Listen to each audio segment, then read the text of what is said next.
It's in the legislation, it's in black and white, and it's an extraordinary that in one of the world's very greatest democracies, Australia, that its government would put forward a bill like this.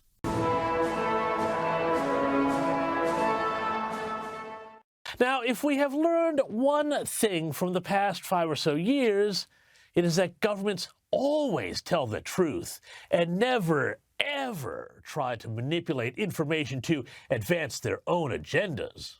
Right? Well, I mean, anybody who thinks differently is probably guilty of spreading harmful propaganda and, dare I say it, misinformation through words that could be considered hurtful or even the truth. Dangerous. Well, this is why the Albanese government is pushing for its new misinformation laws to be passed in the next sitting of Parliament next year. The legislation, though, I gotta say, is really chilling, and this makes it worse.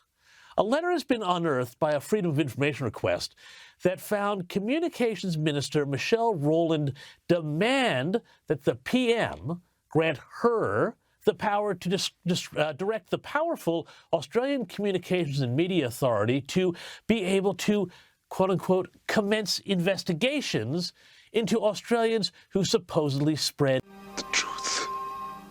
Shocking stuff. And joining me now to get to the bottom of it is Shadow Communications Minister David Coleman. David, thanks so much for joining me this evening.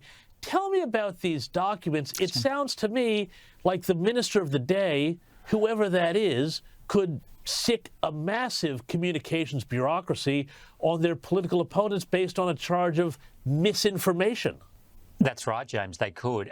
This is the horror scenario laid out very clearly in the letter to the Prime Minister. So what it says is the Minister will be able to direct ACMA to conduct investigations into misinformation. The Minister can specify the terms of reference, the time frame, and it says any other particulars about that investigation. So imagine the scenario where the Minister, in this case Michelle Rowland, doesn't like the truth. Something that's been said online, says, well, look, that seems like misinformation to me. We need to investigate that digital platform that has published that so-called misinformation, and then Crucify you. directs, forces the bureaucrats to conduct that regulation, that investigation on the terms she specifies. Now, that is the exact thing that people worry about when they think about these misinformation laws.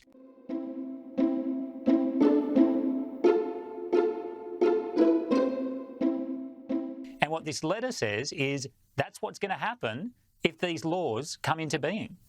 Well, and when you put that in the context of two things that are in the draft legislation, one, that the government itself can never be guilty of misinformation. And of course, anybody who lived through the last several years knows that the government never, ever spreads misinformation. But also that the ACMA can determine the when, the where that somebody has to report, and they can be fined for every single day they don't report. Isn't that right? It's exactly right. So the scenario would be the Minister says, ACMA, you need to investigate this, and relevant to that investigation are the following issues, which presumably would involve the following posts and the following people. ACMA can then direct that person to show up as part of the investigation. If the person does not attend at a time specified by ACMA, they can be fined $9,000 per day. It's in the legislation, it's in black and white, and it's an extraordinary that in one of the world's very greatest democracies, Australia, that its government would put forward a bill like this.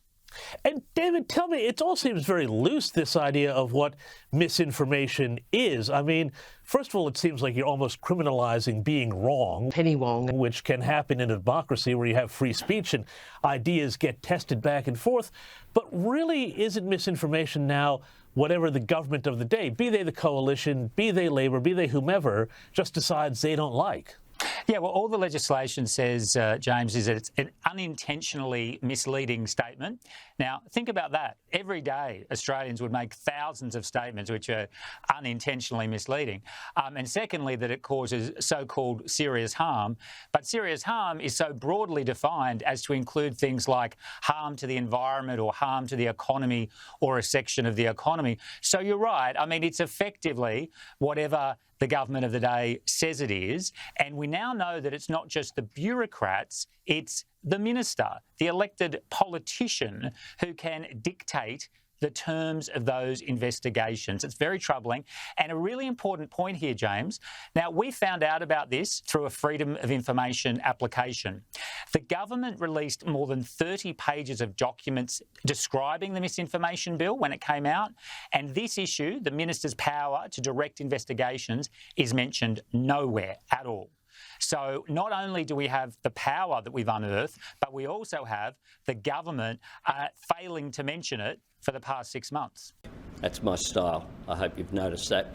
Yeah, and, you know, I think we can put some numbers around this, too, the real sort of threat here, because when The Voice was being debated, we heard the term misinformation thrown around an awful lot. I was accused of it for saying that the Uluru statement was 26 pages, and hey, presto, it turned out to be 26 pages. But we had a recent IPA report that found that the fact-checkers published 187 fact-checking articles related to The Voice, and of those assessments, 91% of them, or 170 of them, targeted the no case. Yes. So doesn't this just show how when the government, even without this sort of misinformation law, is pushing something from the left, there's a whole group of people out there who come falling behind it to try and shut down anything that's contradicting their narrative?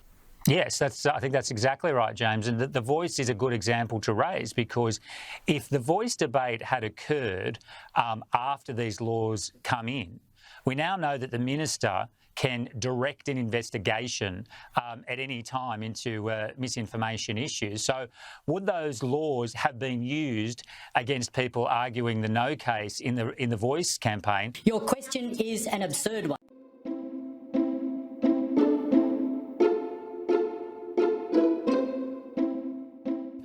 Absolutely, they would have. Absolutely, they would have. And so that's very chilling when you think about future political debates in Australia and granting these extraordinary powers to the minister.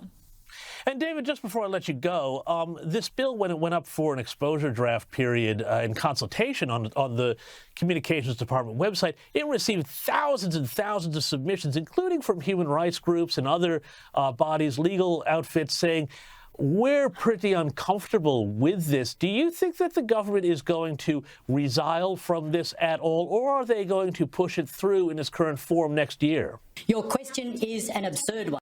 Well, the minister had to get rid of her time frame of getting the legislation through this year because of the backlash and because of how appalling it is. The government is still saying they're going to press on.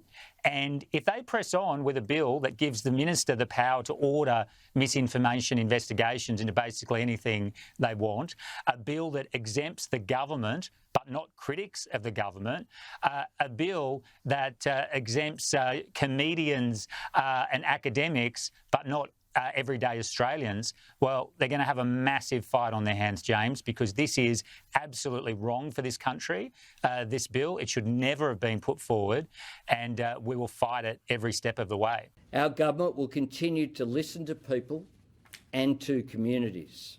Our government will continue to seek better outcomes